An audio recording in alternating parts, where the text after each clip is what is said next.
দেশনেত্রী বেগম খালেদা জিয়ার সুস্থতার জন্য আল্লাহ কোরআনের পাখিদেরকে নিয়ে তালেবুল আলমদেরকে নিয়ে পবিত্র কালামুল্লাহ শরীফের খতম করা হয়েছে।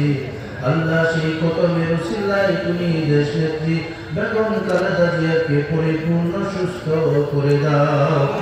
আজকের এই আয়োজনে উপস্থিত হয়েছেন আল্লাহ কিশোরগঞ্জ হোসেনপুরের নয়নের মণি মাজহারুল ইসলাম ভাই, যিনি বিএনপি থেকে মনোনয়ন পেয়েছেন, যেই উদ্যোগ নিয়েছেন ব্যারিস্টার আতিক ভাই। আল্লাহ সকলের এই প্রোগ্রামকে তুমি কবুল আর মঞ্জুর করে নাও। আজকের এই আয়োজন তুমি কবুল আর মঞ্জুর করে নাও। আল্লাহ বাংলার রাজা শহীদ প্রেসিডেন্ট জিয়াউর রহমান ইন্তেকাল করেছেন। আল্লাহ তুমি তাকে জান্নাতের সর্বোচ্চ মাকামে পৌঁছার ব্যবস্থা করে দাও।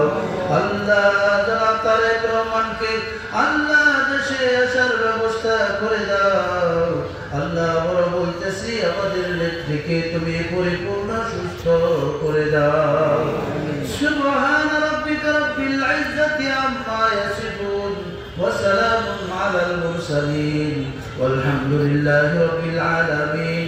آمين برحمتك يا أرحم الراحمين।